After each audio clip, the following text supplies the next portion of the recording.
Is anybody actually in the call? We're already having a conversation over the dock. Hey. Hey, Camille, you around?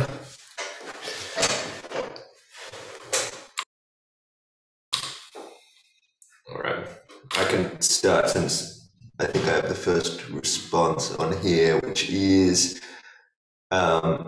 to Craig's question about how we're going to identify and discover time-sensitive fixes, and specifically the things that are going to block us from moving CI tables across.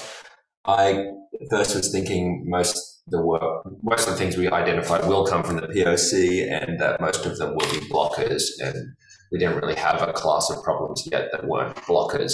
But yeah, Camille, you're up next.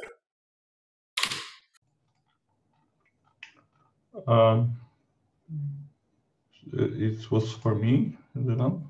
Oh, I don't know. Well, no, I'm just trying to go through the agenda, but actually Adam maybe has the next point on the agenda. I'm trying to figure out where we should actually start having a conversation from here. Craig started this thread, and we've already got a lot of comments in it now. So yeah, so what I'm seeing based on this merge request I did about preventing using active record base, that we have several cases when we do mixed.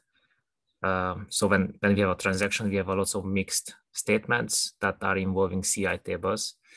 And this could be easily fanned out to the teams, but at the moment, we don't really have answers how to actually fix these. So how do we do two-phase commits?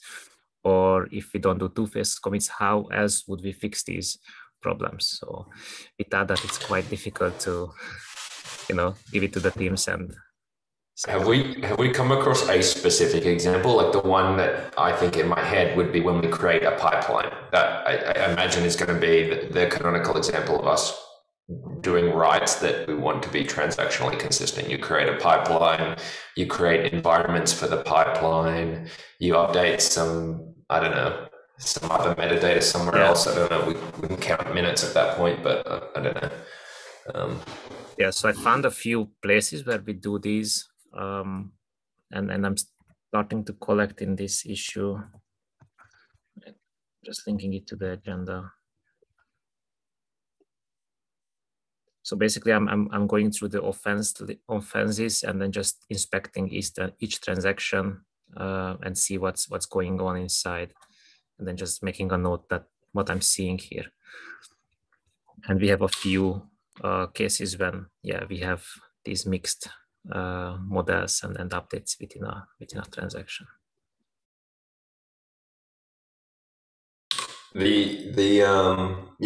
think the logical way to approach it is pretty similar to what you're saying, which is that we need to provide people guidance on what they should do. We can't just fan it out right now. And I think that kind of makes me think similarly to what I was doing last week with the CI and with the security stuff. Is like when I went through one after the other, it sort of became emergent what the theme was, and maybe we're just collaborating, one person taking ownership over a theme and then collaborating with a few other people to say, like, here's, like, that person owns creating all the issues for that theme, going through them one at a time until they kind of sense a good solution, and collaborating with other people to validate that solution. And then at that point we say, okay, this is sufficiently fan-outable. You guys can start working on this now, whichever team that belongs to, which I think the transaction ones, tricky ones, are going to be related to CI probably a lot of the time, or verify.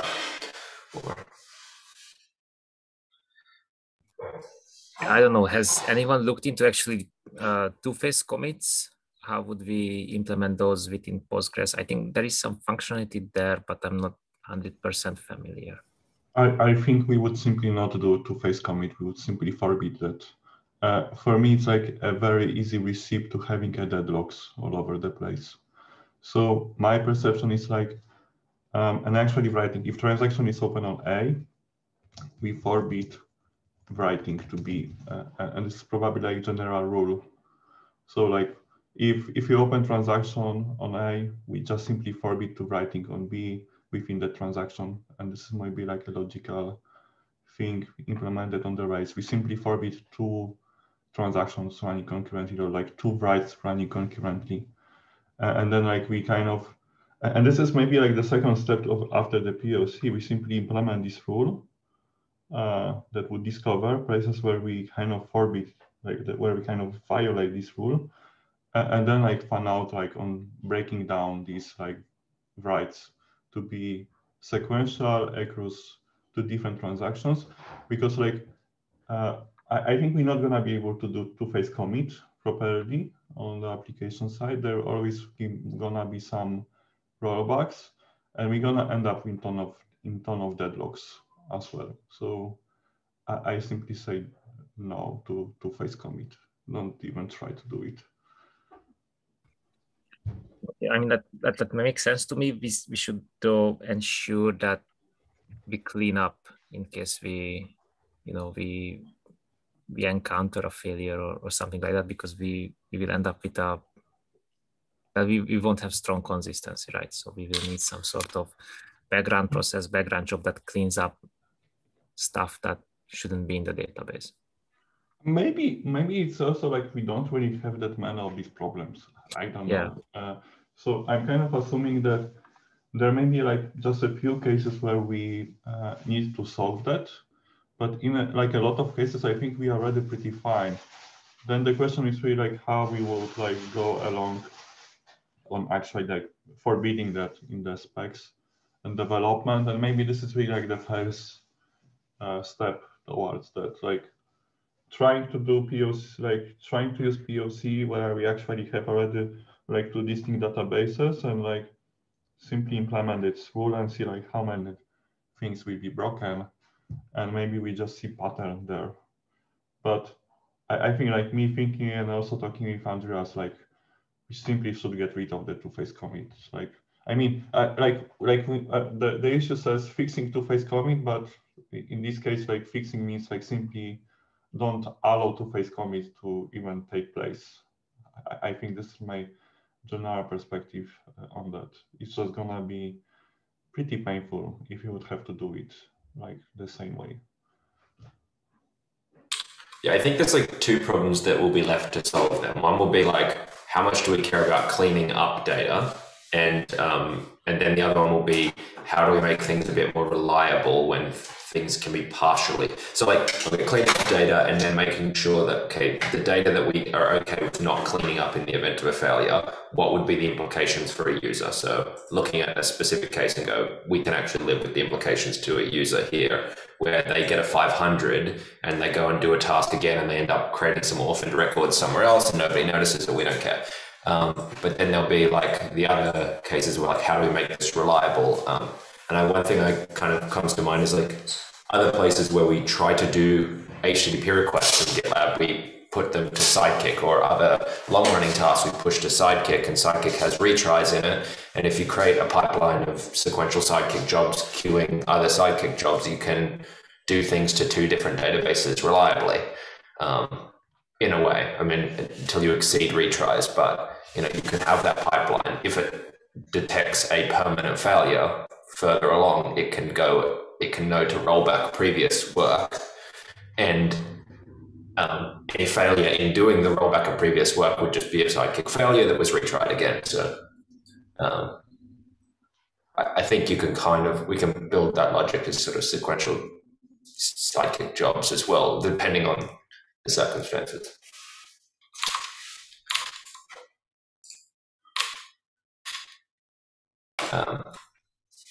So you're already kind of looking into these specific ones, but I think Camille's suggestion about if we actually orchestrated the application in some way to start spitting out errors when they wrote to CI databases in the middle of a transaction, we'd probably start to catch a bunch more problems. Yeah, and I think that would be quite easy to implement during the CI run, because the connection actually knows when a transaction is open, and then you can just keep track of which connection opened the transaction. And then if you detect that you have two open transactions for the two databases, and then you detect writes to both of them, then you can just raise an error.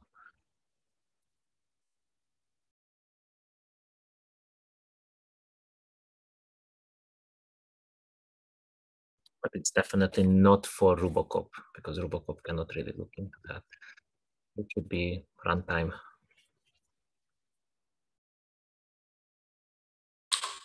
Okay, so then the next point is like, what are the next steps in terms of identifying and finding out other issues related to that?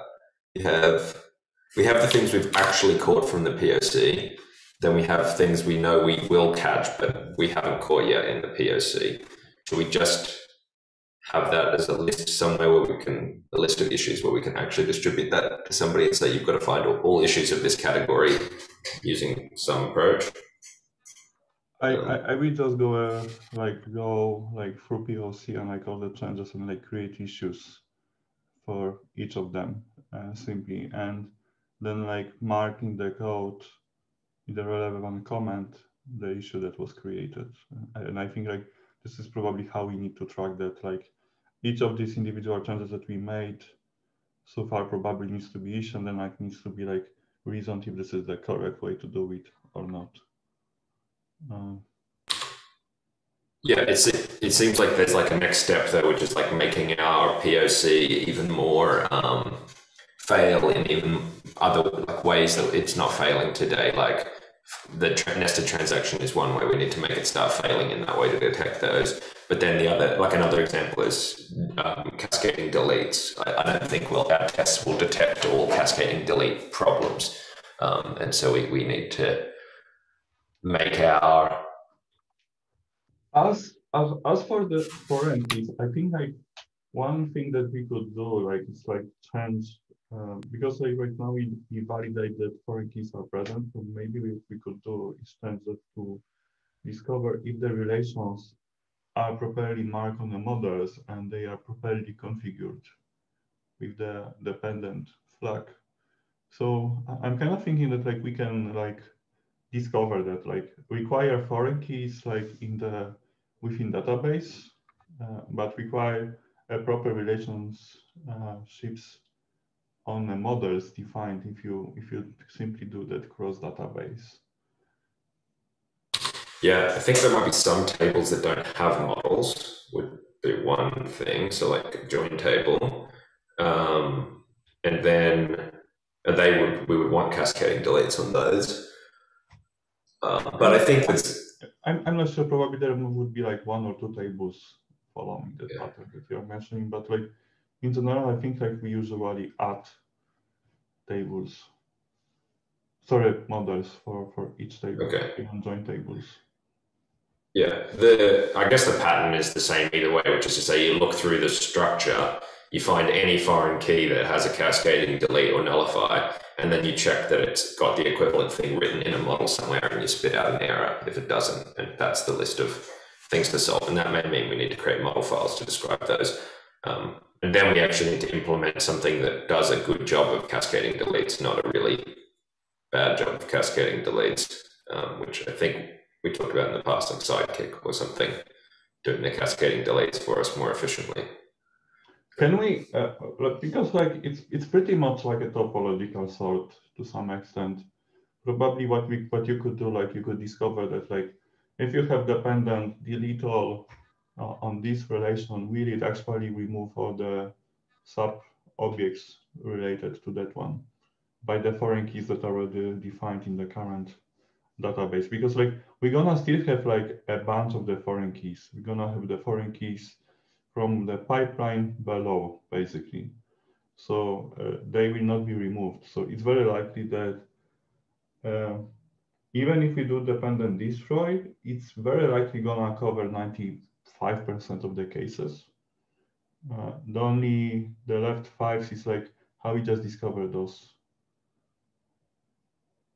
that we don't nullify something or like we don't delete. So, but this is more like the problem of like say topological sort and finding the hierarchy of the deletion. I think just I'm not sure if it's really like we need to go into this extent.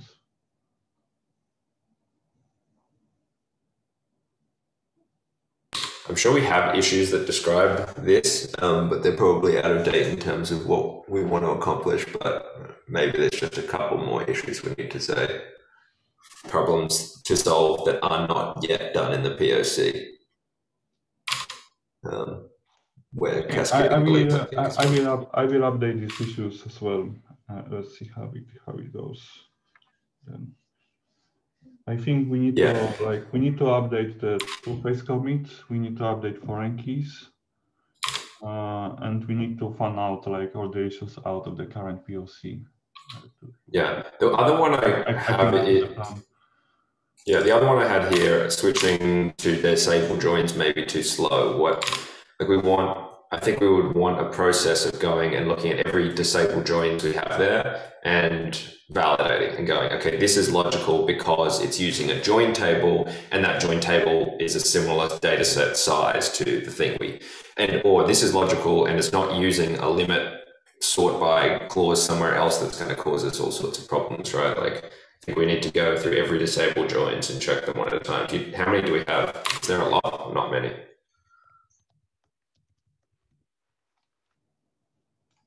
Yeah, implement and ship disable joins, as in, aren't we just going to backport the thing that's in Rails?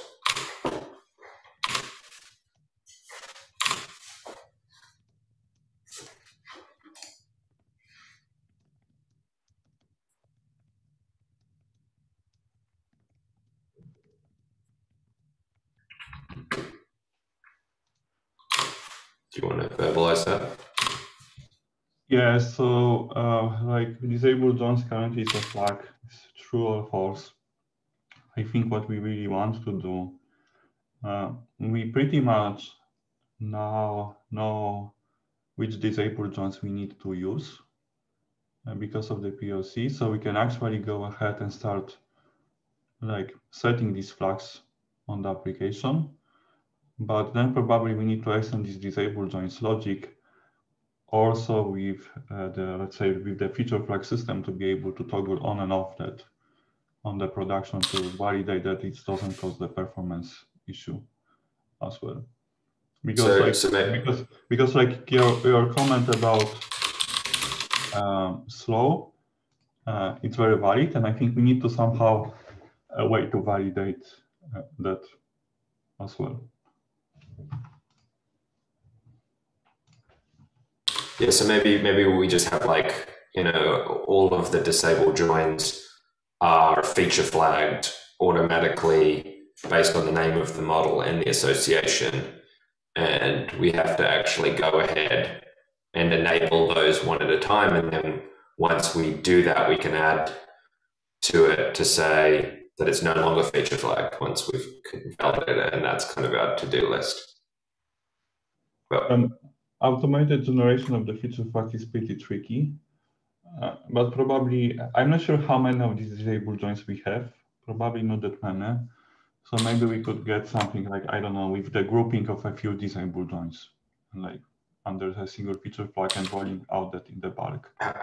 We'll have to kind of hook into some Rails has many something in order to feature flag that disabled joins thing, right? Because that wasn't supported if we backport the disabled joins feature, it's like either on or off. We can't feature.enabled ? Because that would be run at Ruby load time, only one time. So right now we patch disabled joins in the Rails. There is actually like my monthly patch that is like a backport into. And what we could do like with the disabled joins is the same as with everything. If you have, this would be probably my proposed design.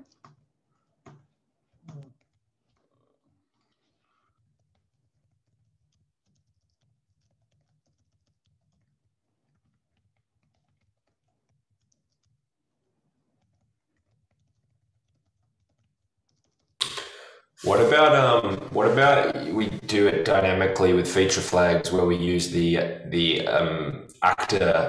active is the model end, a concatenation of the model and the relation name in that monkey patch. So we don't have to do that. I mean, I suppose it's pretty fine for us to just go through every single one of them and add that. Probably not a big deal. But either way, that requires us to change the disable joins backport to support this Lambda syntax if it doesn't already support Lambda syntax. There is no disabled joins yet. We need to backport it anyway. Yeah. So we could backport it so that and also make it support the Lambda syntax, or we could backport it and also include our own monkey patch for like our own feature flag checking, so that that's implicit and we don't have to write the code. And that could be based on using the actor feature of feature flags, or we could just give it Lambda support, which is what you just suggested. I'm personally against like doing implicit checks. So far, it was basically more like a painful and hidden on the behavior. I'm more like on the explicit checks.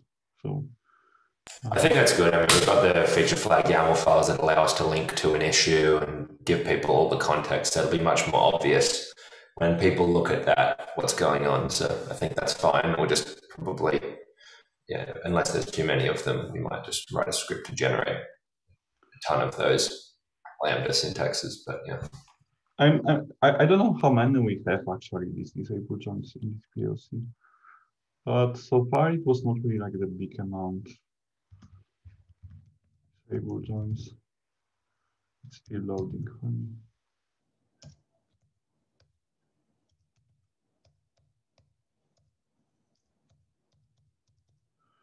I see 9 total as of now, or 8,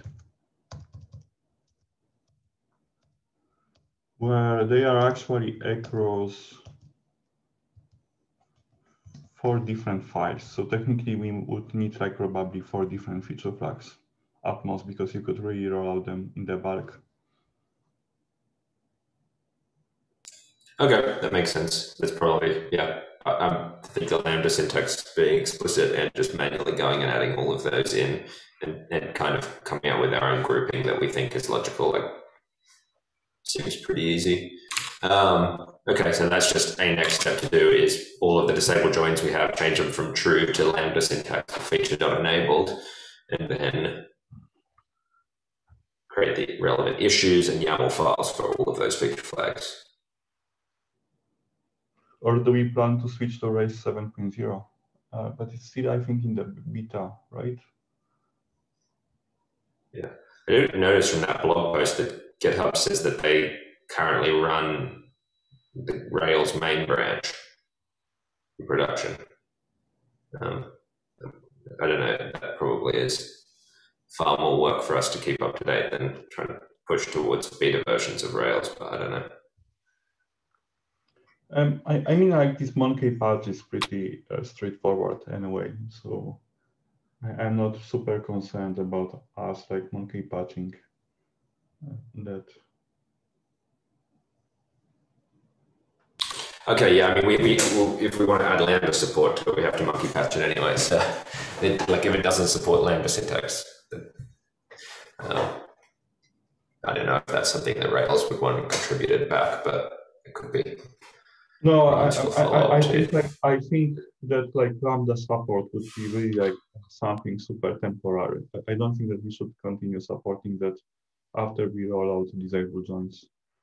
I think this is kind of against like the predictable relationships as defined by the Rails. So I think the dynamic toggle, it's kind of required for us to roll out that, because there is like no other way than like, I don't know, adding if statement and having different relations and like evaluating that on the load time. But I think from now on, as soon as we get these disabled joins in place, I don't think that we should be like supporting Lambda. I would rather say that like there is a monkey patch to add disabled joins. We may have another on top of that to add Lambda, but I think we would get rid of the Lambda as soon as we roll out that, to kind of have like a vanilla behavior as Rails has.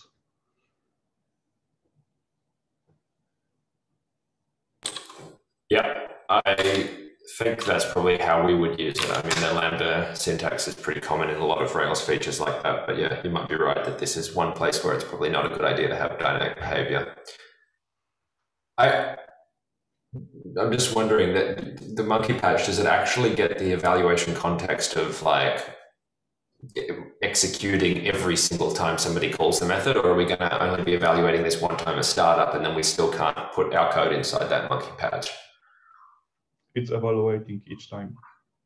Okay, so that will be a sufficient place for us to do the feature flag checking.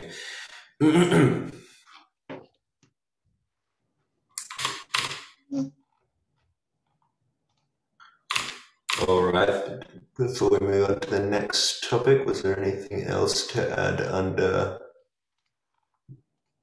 1A? 1B, how can we identify the issues that must be addressed now versus those that can wait? Yeah, I don't really have much else to say there, apart from I don't think we've come across ones that can wait yet, but what do you think, Camille?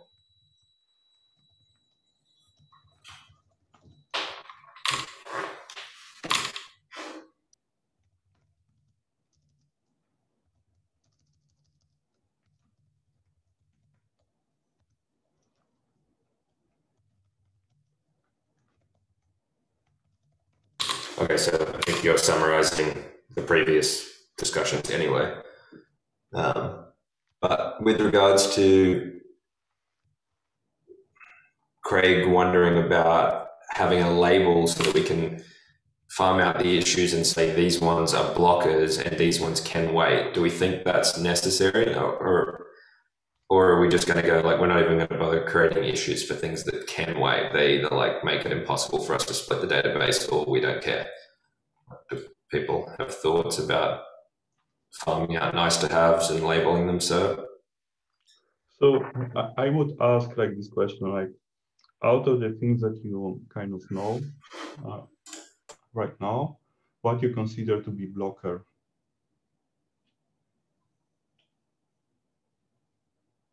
You know, I think everything we've discussed so far we consider to be blockers to rolling out a separate CI database. Like they're all blocking our ability to reach the only objective we have, which is splitting the CI out to a separate database.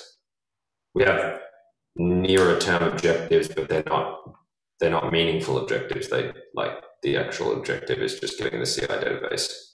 But yeah, everything we've identified so far is a blocker, right? Yes, but like is it like the blocker like in the sense that like yes, we need these things to be done, but I'm kind of thinking more like at a stream. Is it like the blocker on all other work that we may be planning to do? Because like a lot of these things out of the POC, there are clearly blockers for the production rollout, but they are like self-sufficient and can be solved by someone else and not being blocked. We just provide them like a description of the problem and how, like the solution, how to solve that, but then they are like contained and they are not really blocking any other work, or like they are not being blocked by any other work. So I'm more looking at the like these kind of now intermediate things out of that list, like what is essential for us to focus as for the main path versus what is like all of these like side things that needs to be done that doesn't have to be done by us, but they are contained and can be done by someone else, where we still know that all of these things need to fall into place in production. I think I get what you're saying. You're trying to come up with a way for us to distinguish like and triage things and say like this needs to be done now because we can't do anything until like we can't do anything concurrently with this. This is just like we need to get this done first before we can even work on the important stuff. And you want to separate that from what can be just done concurrently with all the rest of our work, what other teams do concurrently alongside of us. I think I would be not wanting to say that those things weren't blockers. Like, I think it's important for us to keep calling those things blockers, to communicate that to the rest of the company, that they're blocking us the ability for us to deliver stability to GitLab.com's database. So if anybody has an issue that says you can't join between these tables and these tables, maybe we can, the Sharding team can keep working in the meantime, but we can't actually fix the core problem that we're trying to solve. So they're blockers, and we should like be communicating to other teams that they're all blockers. and not mix the messaging and say, oh, these are the blockers and these are the kind of things that we can do. We're not waiting on right now. That's the only thing I think I think that's the important thing to communicate with other teams. I think anything that is actually blocking us from getting out, like doing anything right now, like we're just going to be the ones doing that work, right? In practice, our team just needs to do the work that is sequenced before the other work that we want to do. Like the things like database load balancing and things like that strike me as more examples where it's like the code actually needs to change for us to even keep working on this code path. But yeah, individual features, yeah, don't stop us from doing a lot of concurrent work.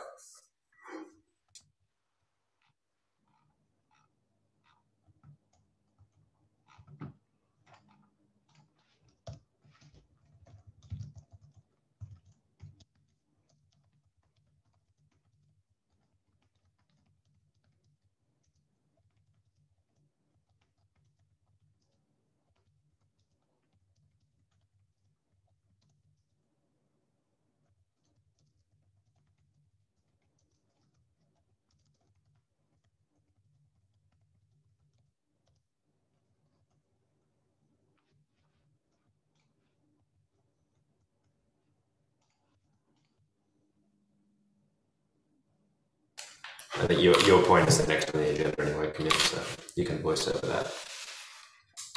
Yes, I'm kind of thinking about the POC, like thinking like how much more time we want to invest into POC. I'm kind of looking at the latest pipeline now. But so far I've seen like there were still some broken specs, and majority were migrations at that moment.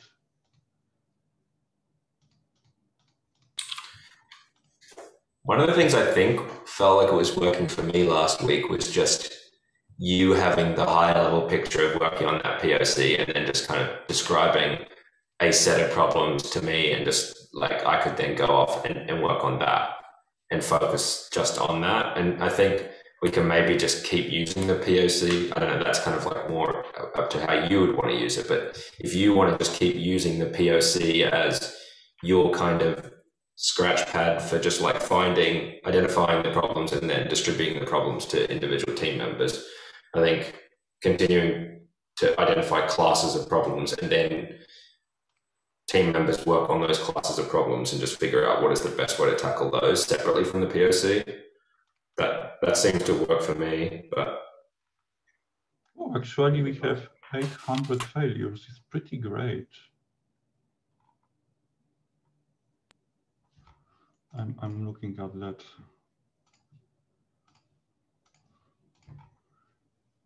This is like the latest before master, before the rebase from Tongue.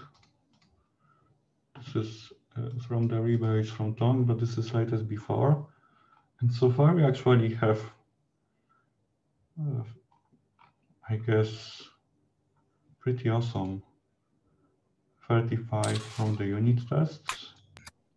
Did we skip already the security scan related tests, or are they still failing? yeah, no, I added skips to all of the security scans ones. But yeah, so and that affected a few different tests. So like, even though we probably have a few comments in our code, maybe we have like, tens of comments in the test that say skip, or not comments, but skip statements in RSpec. It probably amounts to thousands of skip tests. No, like take a look, it's like 500 skip tests here. So like it's very small portion, like we have 58. So like we mark a bunch of the skip, but this is not really like a big number. That is cool that we can see the skip test there. This is a super useful way for us to see that we're working this down. So yeah, we can solve two problems. We can solve failed tests, and then once we've run out of failed tests, we can solve skip tests, or we can keep doing both concurrently.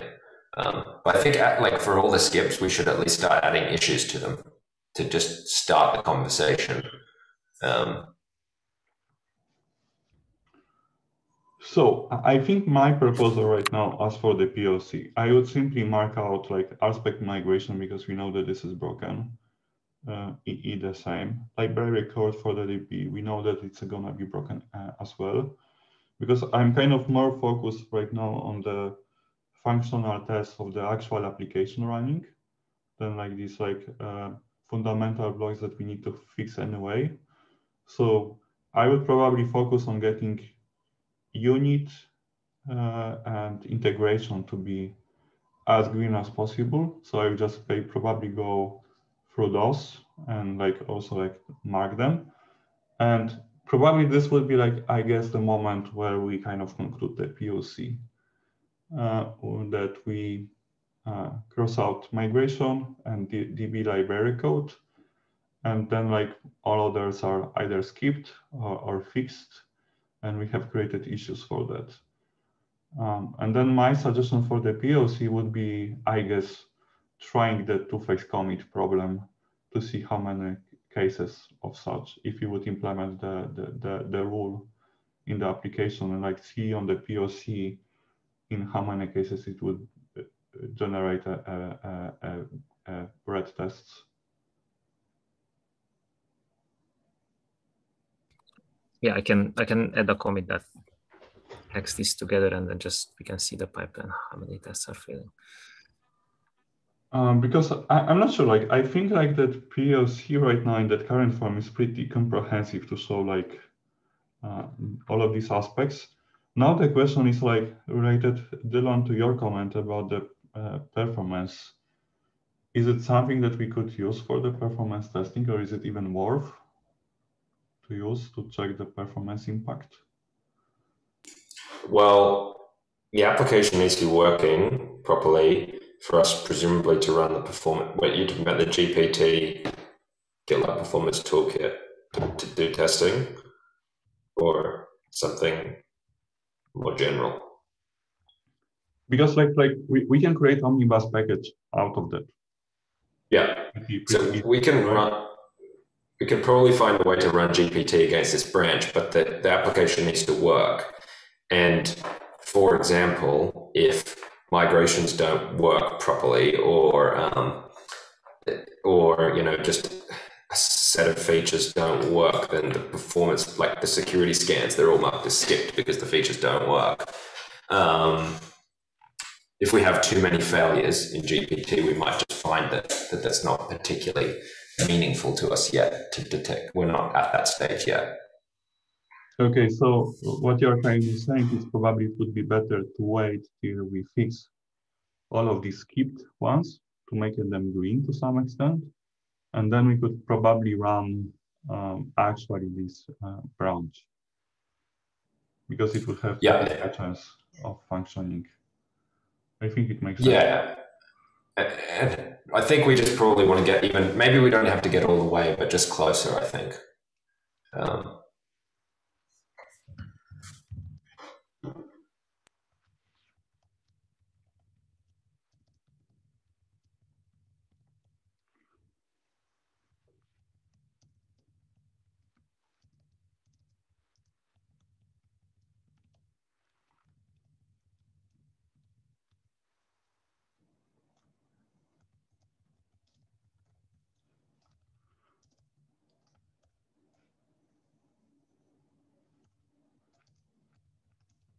Any other items today, or otherwise I might jump off?